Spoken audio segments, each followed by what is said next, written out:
신명기의 한문의 뜻은 다시 신, 하나님의 명령을 뜻하는 명령, 그리고 기록할 기입니다. 하나님의 명령을 다시 기록한 책인데 그대로 반복하고 있는 것이 아니라 신명기 1장 5절에 보시면 모세의 설명, 설교라고 말씀해 주고 있습니다. 가나안 땅에 들어갈 2세대 백성들에게 하나님은 어떤 분이시고 하나님을 어떻게 섬겨야 하는지를 가르쳐 주는 책이 신명기입니다. 오늘 34절에 보시면 하나님께서 노하셨다라는 하나님의 성품, 하나님의 속성으로 오늘 모세의 설교가 이어지고 있습니다. 우리가 간과하기 쉬운 하나님의 성품이죠. 대표 기도하실 때 보면 은혜로우신 하나님, 사랑 많으신 하나님, 제가 이런 하나님에 대한 호칭은 들어보았지만 진노하시는 하나님, 노하시는 하나님, 벌하시는 하나님, 이런 표현은 사실 제가 들어보지 못한 것 같습니다. 그러나 하나님의 성품 중에 하나님의 사랑과 함께 하나님의 진노도 있다는 것을 우리가 기억해야 하는 것이죠. 사실 하나님의 거룩한 성품에 공의와 사랑은 같은 성품의 한 성품의 다른 모습일 뿐입니다. 우리를 사랑하시기에 우리의 사랑을 방해하는 것들을 향해서 노하시게 되는 것이고, 또 하나님께서 우리를 사랑하시기 때문에 그 사랑하는 것만큼 다른 것들에 대해서 심판하시는 하나님의 진노를 말씀해 주시죠.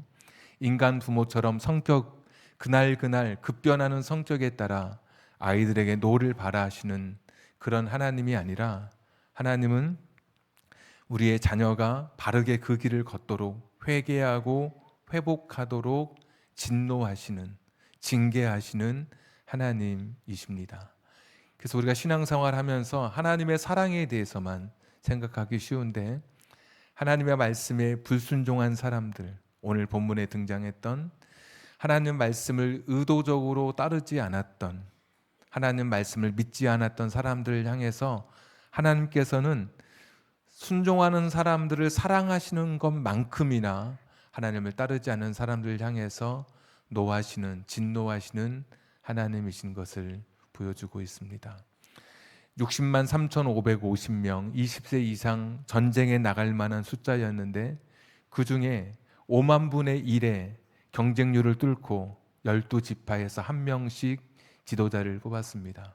하나님께서는 가라라고 말씀해 주셨지만, 가나안 땅에 들어가라라고 말씀해 주셨지만, 인간 지도자, 기도에도 말씀해 주셨지만 인간 지도자를 의지하고 5만 분의 1이 뽑힌 그 지도자를 의지하면서 하나님을 불신했을 때 하나님께서 오늘 노하고 계신 것입니다. 그들을 향해서, 하나님을 믿지 않는 세상을 향해서, 불신을 향해서 하나님께서 진노하고 계십니다. 그 벌이 36절에 보시면 누가 들어가느냐?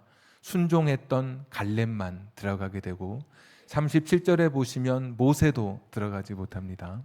같이 연대 책임을 지는 것이죠. 또 38절에 보시면 여호수아가 뒤를 이어서 지도자로 들어가게 되고, 39절에 보시면 선악을 분별하지 못하는, 주도적으로 자기 주장을 펼치지 못했던 20세 이하의 사람들만 가나안 땅에 들어가게 될 것이다. 하나님을 불신했던 사람들, 하나님의 약속을 믿지 못했던 사람들, 세상을 바라보고 사람을 의지하고 환경을 바라보면서 성곽이 하늘에 닿았고 그들은 거인처럼 보인다고 했었던 그들의 이 세상 앞에 굴복하면서 더 크고 강하신 하나님을 믿지 못했던 이 사람들 향해서 불신에 대한, 하나님을 신뢰하지 못한 그 책임을 하나님께서 오늘 묻고 계신 것입니다. 내가 하나님을 믿느냐 믿지 않느냐에 따라서 하나님은 그 책임을 사실 우리에게 물으시는 것이죠. 세상에 수많은 사람들이 하나님은 없다, 하나님 그런 존재는 내가 믿지 못하겠다라고 하지만 그가 죽어서 자신의 책임에 대한, 자신의 결정에 대한 것은 오롯이 자기 자신이 그 심판을 감당해야 하는 것입니다. 불순종한 이스라엘 사람들, 하나님을 믿지 못했던 이 사람들, 5만 분의 1로 뽑혔던 그 지도자 10명을 더 의지하면서 하나님을 멀리했던 이 사람들이 하나님의 진노의 대상이 되어서 심판을 받는 이야기입니다. 내가 읽었던 말씀은 또 하나의 불순종에 관한 이야기가 기록되어 있습니다. 처음에 나왔던 사람들은 하나님을 믿지 않아서 불순종했고, 두 번째 사람들은 하나님을 믿으면서도 불순종하는 사람들입니다. 40절에 보시면 광야로 하나님께서 길을 인도해 주십니다. 이제는 남방에서 북방으로 올라가던 방향을 틀어서 홍해를 따라서 다시 광야로 남쪽으로 내려오라고 하나님께서 명령해 주십니다. 41절, 42절 보시면 그들이 올라가려고 계획합니다. 한번 읽어보겠습니다. 41절, 너희가 대답하여 내게 이르기를 우리가 여호와께 범죄하였사오니 우리 하나님께서 우리에게 명령하신 대로 우리가 올라가서 싸우리이다 하고, 너희가 각각 무기를 가지고 경솔히 산지로 올라가려 할 때 42절, 여호와께서 내게 이르시되 너는 그들에게 이르기를 너희는 올라가지 말라, 싸우지도 말라, 내가 너희 중에 있지 아니하니 너희가 대적에게 패할까 하노라 하시기로. 43절에 보시면 올라가고 있습니다. 지난주 21절 말씀 올라가라 할 때는 1장 26절에 올라가지 않더니 오늘 41절 42절에 올라가지 마라 라고 하는데도 이들은 불순종해서 43절에 올라가고 있습니다. 똑같이 불순종인 것 같은데, 똑같이 하나님의 말씀을 따르지 않는 것 같은데, 오늘 여기 등장하는 사람들은 하나님을 믿는 모습으로 등장합니다. 41절에 보시면 이렇게 고백합니다. 우리가 여호와께 범죄하였사오니 우리 하나님께서 우리에게 명령하신 대로. 아주 신앙의 고급 언어이죠. 하나님, 내가 범죄했습니다. 하나님, 제가 죄인입니다. 근데 실상은 무엇입니까? 하나님 말씀에 순종하지 않는 것입니다. 겉으로 볼 때는 되게 경건하게 설교도 하고 다른 사람들 앞에서 기도할 수도 있고 눈을 감고 멋진 찬양으로 사람들의 마음을 감동시킬 수도 있고 목사로, 장로로, 권사로, 집사로 이렇게 불려질 수 있지만, 그래서 우리의 입술 속에서 하나님, 예수님, 믿음 이런 이야기 나와도 오늘 보니까 불순종할 수 있는 것입니다. 그러니까 하나님을 안 믿어서 불순종하는 게 아니고 하나님을 믿는데도 불구하고 오늘 불순종하는 사람들의 이 모습이 오늘 모세를 통해서 우리에게 다시 전해져 오고 있습니다. 이중적 신앙이라고 말할 수 있죠. 하나님을 믿으면 믿는 대로 그 말씀대로 살아야 하는데 하나님 말씀대로 따르지 않고 하나님의 이름을 부르면서도 하나님의 뜻과는 상관없이 내 길을 걸어가는 오늘 사람들이 여기 등장하고 있는 것입니다. 신앙생활은 무엇이냐? 오늘 결론이기도 하지만 신앙생활은 나의 뜻을 버리고 내 생각을 버리고 하나님의 말씀을 따라가는 것입니다. 신앙생활은 되게 많은 것이 복잡한 것 같습니다. 그래서 우리가 교회 다니는 분들이 가끔씩 천주교 혼례 성사, 혼례 미사에 참여하게 돼서 하는 말이 공통적으로 천주교는 일어나고 앉고 하는 게 되게 많다라고, 좀 복잡하다 이렇게 이야기하죠. 아마도 우리 교회 이제 지난주에 오시고 또 최근에 또 교회 새롭게 등록하신 분들 중에 야, 교회 이게 생활이 좀 복잡하다 이렇게 말하는 분이 계실 수 있습니다. 갑자기 다 눈 감고 뭘 이렇게 막 읽기 시작하고 기도가 끝나서 눈을 떴는데 음악이 나오는데 다 여전히 눈을 감고 있는다든지. 내 신앙생활은 언제 일어서고 언제 앉고 이런 교회의 예배의 절차를 알아가는 것이 신앙생활이 아니라, 신앙생활은 하나님 앞에 진실되고 정직하게 내 마음을 토하고 하나님의 뜻을 따르는 것, 하나님의 뜻에 내 뜻을 맞추는 것이, 이것이 진짜 신앙생활인 것이죠. 순종이 제사보다 낫다라는 그런 사무엘상의 고백이 있습니다. 사울은 제사만 드리면, 외적인 태도, 외적인 형식만 있으면 되는 줄 알았습니다. 하나님께서는 사무엘을 통해서 보이지 않지만, 겉으로 드러나지 않지만 진정 내 안에 있는 내 삶으로부터, 내 속사람으로부터 시작되는 이 순종이 겉으로 드러나는 제사보다 더 귀한 것이라고 말씀해 주고 계신 것이죠. 그러면 우리는 교회에 나와서 처음 교회 오시는 분들도 그렇고 오래 다니시는 분들도 그렇고 지금 눈으로 보여지는 밖으로 사람들에게 보여지는 나의 모습이 중요한 것이 아니라 보여지지 않는 내 속사람, 나의 이 신앙의 이 영성이 얼마나 하나님을 향해서 진실하고 정직하고 거룩한 것인가를 오늘 우리가 스스로 물어봐야 하는 것입니다. 가나안 땅, 하나님 나라가 세워지는 가나안 땅은 껍데기가 아니라 진짜 내 속사람이, 진짜 내 진정한 내 믿음의 이 자아가 하나님을 향해서 엎드리고 하나님 말씀에 순종하는 삶이어야 하는 것이죠. 오늘 이 사람들은 선택적 순종을 합니다. 올라가라고 할 때는 올라가지 않더니 올라가지 말라고 할 때는 올라가는 삶을 살아갑니다. 우리가 교회 다니면서도 하나님 이름을 부르고 내가 죄인입니다 가슴을 치면서도 하나님 말씀에 온전히 순종하지 못하고 살아갑니다. 내 삶의 전부의 영역을 일관성 있게 순종하지 못하고 취사 선택해서 내가 하나님 말씀을 따라가는 것이죠. 내게 좋은 말씀은 순종합니다. 성경 읽고 기도하고 이런 거는 순종할 수 있습니다. 때로는 마음이 막 답답할 때 강하고 담대하라 이런 말씀을 들으면서 막 거울을 보면서 주먹을 불끈 쥐고 하나님 말씀이 내게 힘이 된다고 그러면서 그 말씀 속에 내가 용기를 얻기도 하죠.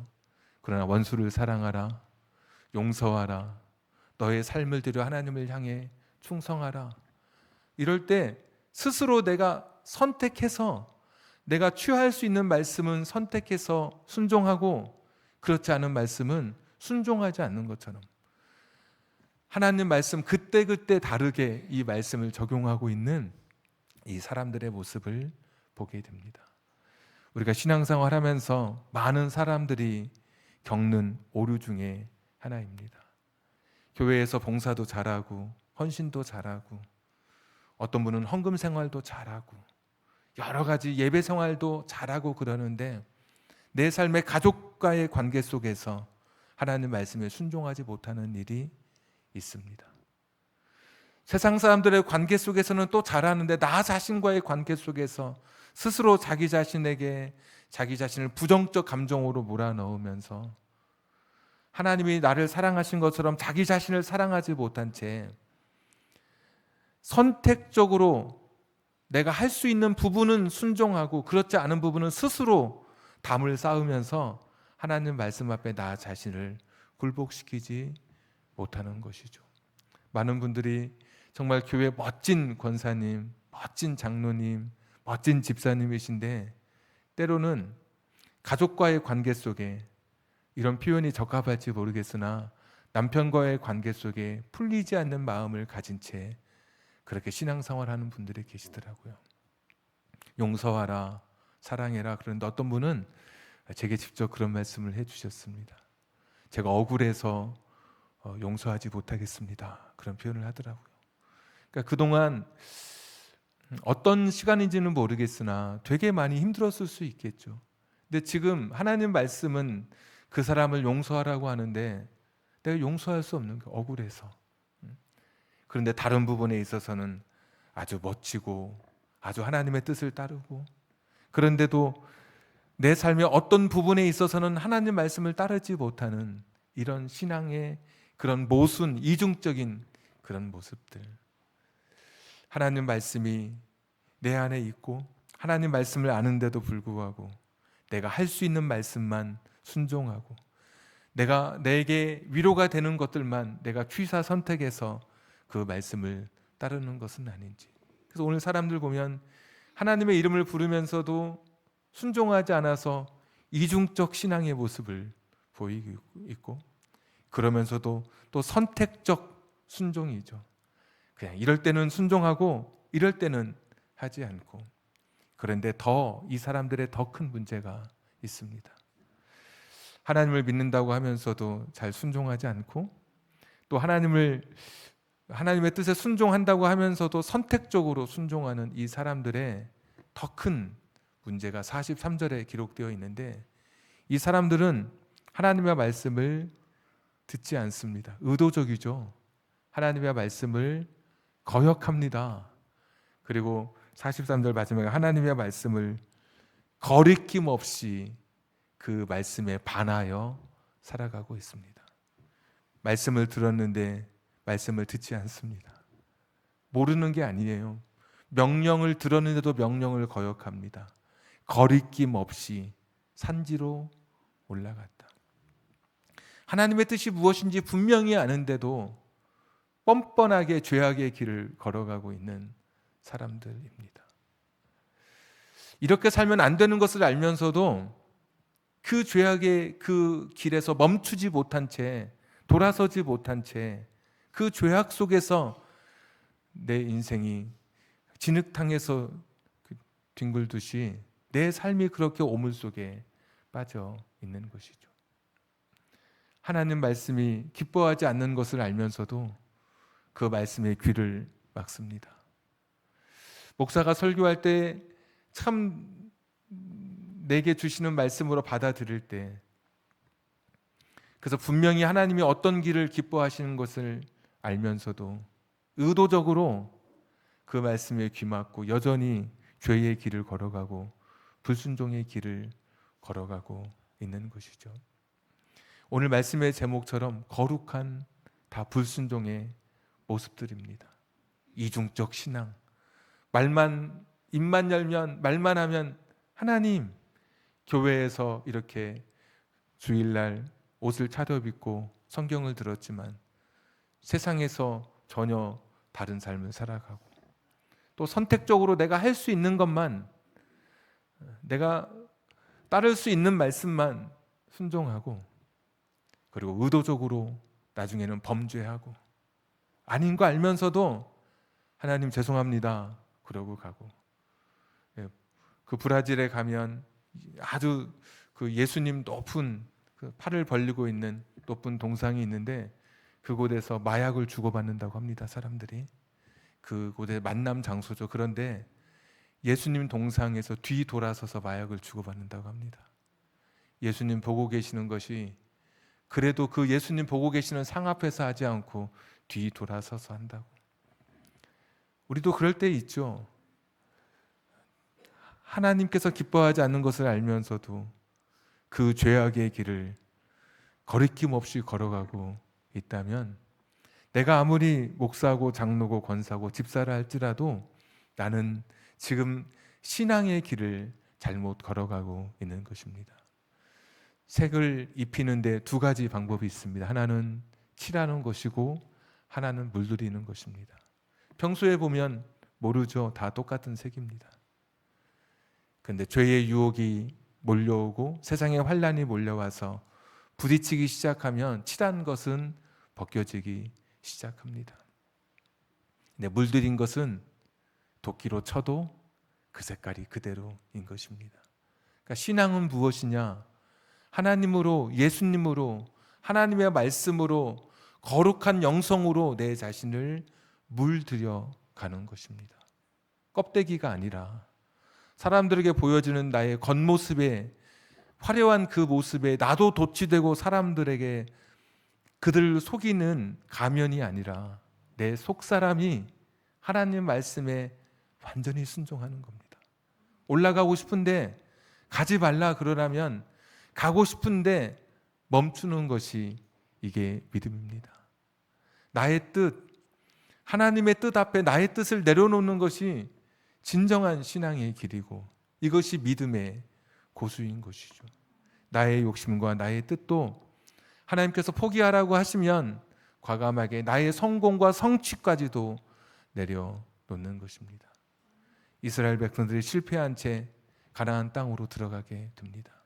가나안 땅에서도 여전히 하나님의 말씀이 들려왔지만 그들은 자신들의 계획과 자신들의 생각과 자신들의 감정과 자신들의 뜻을 내어놓고 하나님 말씀에 불순종의 길, 거룩한 불순종, 안식일마다 와서 예배드리고 제사드리면서 불순종하고 의도적으로 범죄하고 이중적 신앙의 모습을 가지고 선택적으로 순종하면서 그들이 그렇게 거룩한 불순종의 길을 걸어갔다면 우리의 믿음의 표상이신 우리 예수님은 어떤 분이십니까? 예수님은 자신의 뜻과 자신의 계획이 있으셨습니다. 겟세마네 동산에서 할 수만 있거든 이 잔을 내게서 지나가게 해달라고 기도하셨습니다. 그런데 나의 나의 소원이나 나의 뜻대로 하지 마옵시고 아버지의 원대로, 아버지의 뜻대로 해달라고 기도하셨습니다. 그리고 자신의 뜻을 내려놓았습니다. 이게 믿음인 것입니다. 날마다 내 자아를, 자꾸 내 인간의 본성은, 이 죄의 본성은 자꾸 이중적 신앙, 의도적으로 범죄하려고 하고 선택적으로 순종하려고 하는 이런 갈등 속에, 갈림 속에 날마다 방황하고 있습니다. 그때마다 내 자신을 쳐서 십자가에 복종시키는 것이죠. 십자가 예수님 보여주셨던 것처럼 내 뜻이 아니라 하나님의 뜻. 우리 인생에서 우리는 우리의 뜻을 고집하잖아요. 그런데 나보다 더 나를 잘 아시는 하나님의 뜻, 하나님의 섭리가 이끄는 것이, 그것이 진정한 성공이 아니겠습니까? 신앙생활은 하나님과 함께 걸어가는 길, 순종하며 걸어가는 길, 내게 주신 말씀을 붙들고 내 뜻을 버리고 말씀을 앞세워서 가는 길입니다. 이것이 좋아 보인다 할지라도, 지금은 올라가는 것이 좋아 보인다 할지라도 양심이 하나님의 말씀이 아니라고 하시면 멈춰 서는 것입니다. 오늘 45절에 보시면 너희가 돌아와 여호와 앞에서 통곡하나 여호와께서 너희의 소리를 듣지 아니하시며 너희에게 귀를 기울이지 아니하셨도다. 불순종하면 우리가 누려야 할 기쁨을 빼앗기게 되는 것입니다. 하나님 말씀에 순종하지 않으면 기쁨을 잃어버리게 되는 것입니다. 많은 분들이 신앙생활하면서 나는 그렇게 내 인생이 기쁘지 않다, 나는 행복하지 않다, 나는 신앙생활이 무엇인지 잘 모르겠다. 하나님 말씀에 순종하지 않은 채 여전히 내가 세상에서 살던 삶의 방법과 방식대로 살아가니 무슨 은혜가 있고 무슨 기쁨이 있고 무슨 놀라운 일들이 일어나겠습니까? 하나님 말씀에 순종하며 걸어갈 때 참 기쁨이 있는 것입니다. 신앙생활은 겉이 아니라 내 속을 하나님 앞에 드리는 것이고, 껍데기가 아니라 내 진심으로 하나님 앞에 다가서는 것이고, 다른 사람의 찬사를 보내는 나의 모습에 내가 도취되는 것이 아니라 하나님은 나를 어떻게 바라보실까? 하나님의 시각에서 나 자신을 바라보면서 오늘 거룩한 불순종의 실패를 겪었던 이스라엘이 아니라 우리가 만들어가는 하나님 나라, 우리의 교회, 우리의 가정에서는 거룩한 순종, 내 뜻을 넘어서는 하나님의 뜻을 따르고 하나님 말씀에 순종하는 삶이 저와 여러분에게 있어서 우리 모두에게 큰 기쁨이 있기를, 오늘 슬피 울었던 안타까움과 후회와 회한의 눈물이 아니라 하나님 말씀에 순종하여서 내 뜻보다 더 크신 하나님 말씀에 지금은 이해되지 않지만 그 말씀에 굴복하여서 그 말씀을 따라서 마침내 우리 인생에 큰 기쁨과 감사가 넘치는 여러분의 삶이 되기를 주님의 이름으로 축복합니다. 우리 찬송 같이 부르고 한번 우리의 연약함을 내어놓고 기도하도록 하겠습니다.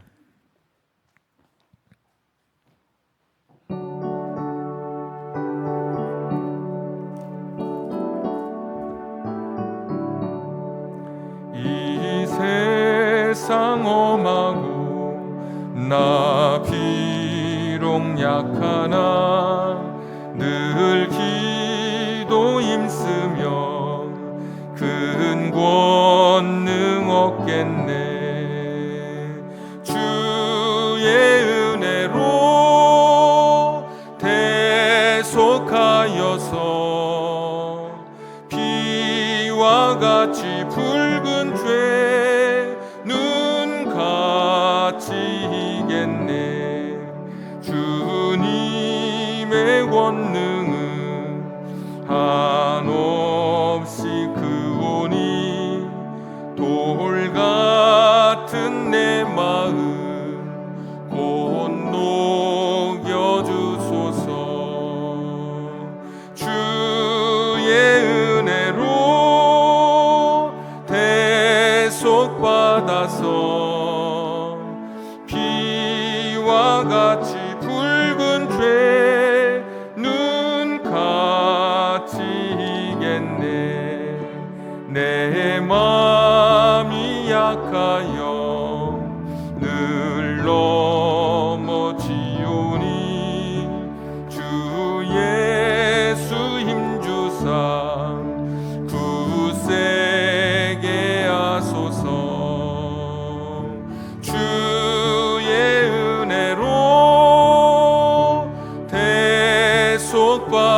받아서 비와 같이 붉은 죄는 같이 이겠네.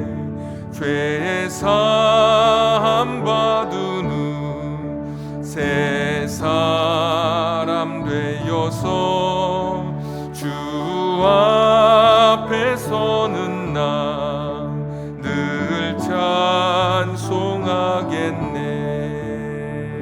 주의 은혜로 대속받아서 비와 같이 붉은 죄는 같이 이겠네. 우리 같이 한번 기도하겠습니다. 신앙생활은 무엇일까? 목사가 되고 장로가 되고 권사가 되고 기도를 유창하게 하고 교회 생활을 잘 알고 이것이 정말 하나님이 기뻐하시는 신앙생활일까? 아무리 하나님의 이름을 부르고 여호와의 명령을 따르자고 말하고 우리가 범죄했다고 말하면서도 하나님의 뜻을 따르지 않는 것, 따르지 않을 수 있는 것, 이것이 신앙의 커다란 함정인 것입니다. 이것이 목사도 넘어지고 여기에 30년, 50년 신앙생활을 했던 분들도 여기서 걸려 넘어지게 되는 것이죠. 하나님의 이름을 부르면서 하나님을 믿는 사람이면서도 불구하고 이중적 신앙, 선택적 순종, 의도적 범죄로 하나님의 말씀과 상관없이 하나님의 뜻과 상관없이 내 자아를 따라 내 죄된 본성을 따라 그냥 그렇게 세상에서 살듯이 교회에서도 하나님 앞에 신앙생활 하고 있다면 결코 기쁨이 없습니다. 거룩한 불순종일 뿐이고 이것으로는 하나님 앞에 설 수 없는 인생들인 것입니다. 아무리 올라가고 싶어도 하나님이 멈추라고 하시면 멈춰야 하는 것이죠. 그런데도 그들은 듣지 않고 명령 거역하고 거리낌 없이 산지로 올라갔습니다. 하나님의 말씀을 알면서도 이만큼 신앙생활 했으면 하나님의 뜻을 아는데도 불구하고 여전히 죄 가운데 있다면, 불순종 가운데 있다면 너무 슬픈 이야기인 것이죠. 목사가 아무리 설교를 잘한다 할지라도 여러분에게 보여주는 진정한 순종의 삶, 이거보다 더 큰 설교는 없을 것입니다. 자식들에게 아무리 부모가 교육한다 할지라도 내가 하나님 뜻의 말씀에 순종해서 살아가는 결단을 보여주는 것보다 더 큰 가르침은 없을 것입니다. 거룩한 불순종의 자리에 서지 않도록 예수님처럼 내 뜻을 내려놓고 하나님 뜻에 순종하며 내 인생의 길을 가도록 우리 결단하면서 우리 한번 같이 기도하겠습니다. 전능하시고 자비로우신 아버지 하나님이여 도와주시옵소서. 여호와 자비로우신 아버지 하나님이여 불쌍히 여겨주시옵소서. 하나님 아버지 긍휼히 여겨주시기를 원합니다. 하나님 아버지여 도와주시옵소서. 하나님 말씀을 따라 살아가오니 주님 가르쳐 주시옵소서. 주님 역사해 주시기를 원합니다. 아버지 하나님이여 도와주시옵소서. 하나님 아버지여 도와주시옵소서. 주님 도와주시기를 원합니다. 하나님 아버지여 붙잡아 주시옵소서.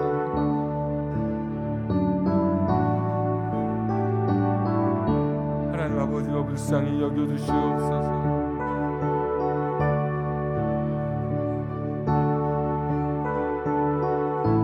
하나님 아버지여 불쌍히 여겨 주시옵소서.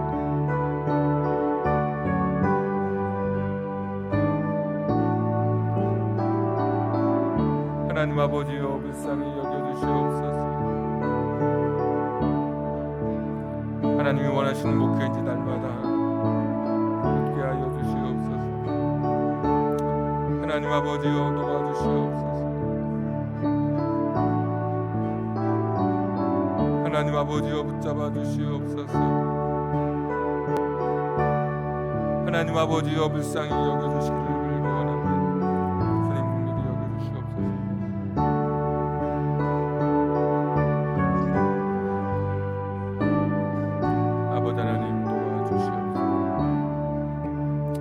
하나님 아버지, 두렵습니다. 주의 이름으로 선지자 노릇하고 귀신을 쫓고 병을 고쳤다 할지라도 하나님 앞에 섰을 때 아버지의 뜻대로 행하지 않았다고 해서 쫓겨날까 목사로서 하나님 심히 두렵습니다. 우리가 신앙의 모습은 가지고 있지만 하나님의 이름을 부르고 회개도 하고 범죄했다고 스스로 자인하면서도 껍데기뿐인 이 신앙으로 하나님 말씀과 하나님의 뜻과 상관없이 내 뜻을 주장하다가 내 신앙생활을 끝내는 것은 아닐지 하나님 참으로 두렵습니다. 예수님으로 칠해져 가는 삶이 아니라 예수님으로 물들여져 가는 삶이 되게 해 주옵소서. 신앙생활이라고 하는 것이 여러 복잡하고 많은 것들을 생각해야 하는 것처럼 우리에게 강요하는 것처럼 여겨진다 할지라도 신앙생활의 그 핵심, 하나님 말씀, 하나님 뜻에 순종하며 내 뜻을 내어놓고 예수님처럼 내 뜻이 아니라 하나님 뜻에 따라 그 말씀을 따라 살아가는 것임을 이것을 기억하고 이 신앙의 표대를 잃지 않고 마지막까지 완주할 수 있도록 도와주시옵소서. 아무리 직분이 더 높고 바뀐다 한들 내 영성, 내 자아가, 내 신앙이 하나님 앞에 올바로 서지 않으면 여전히 내 인생은 회한과 슬픔으로 가득 차 있을 터인데 오늘 우리들 다시 한번 하나님을 향하여 나의 믿음을 곧게 세우고 그 말씀에 순종함으로 우리의 신앙의 결론은 기쁨으로 감사로 하나님 주시는 풍성한 은혜로 채워져 가는 우리의 신앙 되게 해 주시옵소서. 이제는 우리 구주 예수 그리스도의 은혜와 하나님 아버지의 극진하신 사랑하심과 성령님 감동 감화 내주 충만하심이 무늬만 크리스천이 아니라 내 입술과 모습에서만 기독교인이 아니라 내 진정 신앙의 삶의 자세, 말씀을 향한 순종으로 내 뜻이 아닌 주의 뜻을 따르는 결단으로 남은 인생 살기를 소원하는 우리 사랑하는 성도님들 위해 저들의 가정과 직장과 사업장과 환경과 인생의 꿈 위에 지금부터 영원토록 함께 하시기를 간절히 축원하옵나이다. 아멘.